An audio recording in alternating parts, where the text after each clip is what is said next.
Defense for Canada. I served in 3 governments during a total of 23 and a half years as a Member of Parliament. Although as Minister of National Defense, I had sighting reports of UFOs. I was too busy to be concerned about them at the time because I was trying to unify the Army, Navy, and Air Force into a single Canadian Defence Force.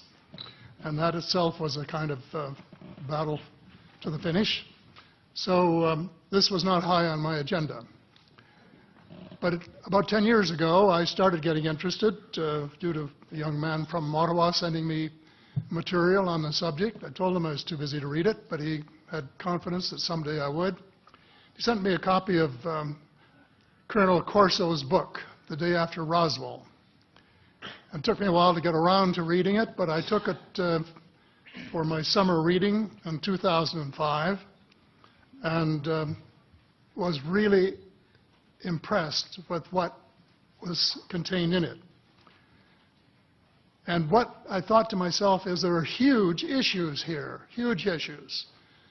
And the American people and the people of the world have a right to know what's going on because they're part of it. It's not just an isolated thing. And so after confirming the contents of the book with a retired United States Air Force general, I accepted the invitation of Victor Vigiani, who's over here somewhere, and his cohort, Mike Bird, to speak to a symposium at the University of Toronto. And I said, UFOs are as real as the airplanes flying overhead. That gave me the dubious distinction of being the first person of cabinet rank in the G8 group of countries to say so unequivocally.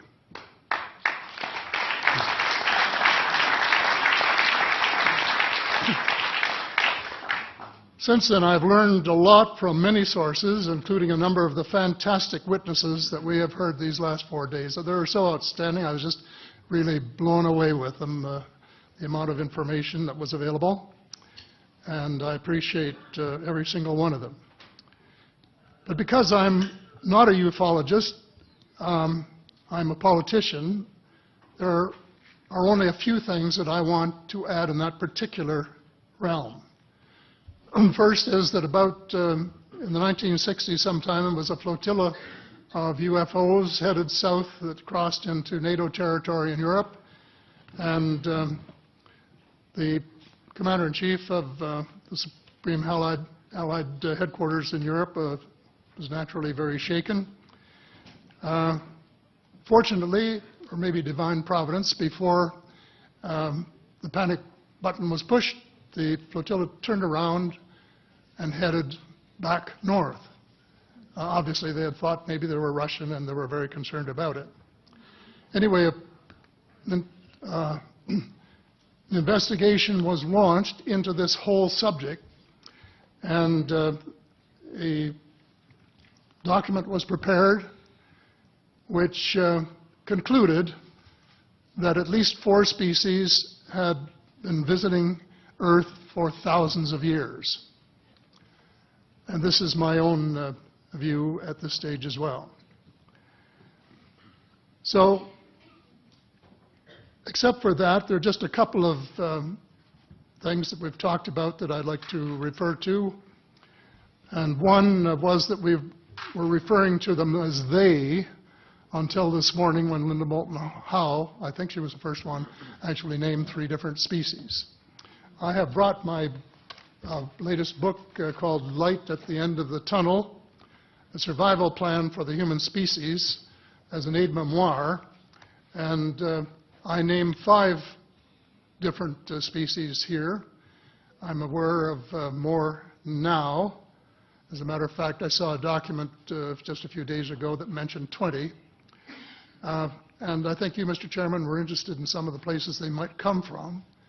And I have in here Zeta Reticuli, R-E-T-I-C-U-L-I, Reticuli, the Pleiades, Orion, Andromeda, and the Altair star systems. So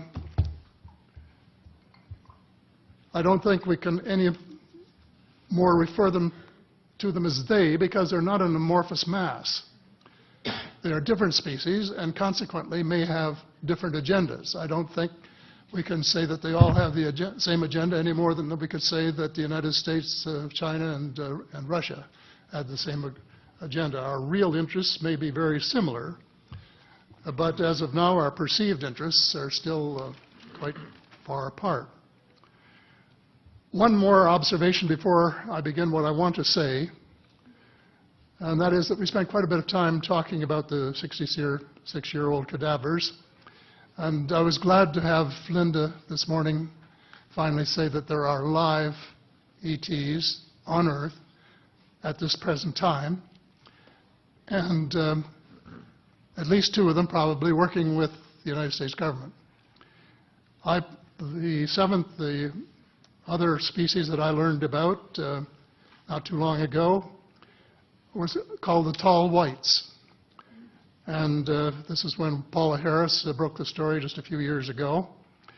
And through her good offices, I had the chance to talk for about 3 hours with former Airman Charles Hall and listen to this absolutely fascinating story of how he was working with, first of all, he was scared out of his skin, but after that, when he got to know them, how he was working with, and finally they became to trust each other and have a good working relationship with the tall whites at the gunnery range at Indian Springs in Nevada. And these tall whites were living on United States Air Force property and working in cooperation with the United States Air Force and sharing technology with them. He wrote a book, incidentally, called Millennial Hospitality. There are 4 different versions, but Paula says that Millennial Hospitality number 2 is the best. I think that's the one I read, and it's a very interesting read if you want to sort of get inside the problem of what it's like to bump into these people floating across the terrain in the desert. Enough on that for now. My interest is in full disclosure. And I just, my only caveat is I think probably I would say 95 to 98% full disclosure. I know of 1 or 2 things that I'm not sure should be in the public domain, at least yet. There will be someday, I'm sure, but not maybe immediately. But just as children survive the idea of the tooth fairy and Santa Claus when they become adult, I think that tax-paying citizens are quite capable of accepting the new and broader reality that we live in a cosmos teeming with life of various sorts. The fact that some other civilizations are more advanced than we are may be humbling. But that could be a necessary step in our survival.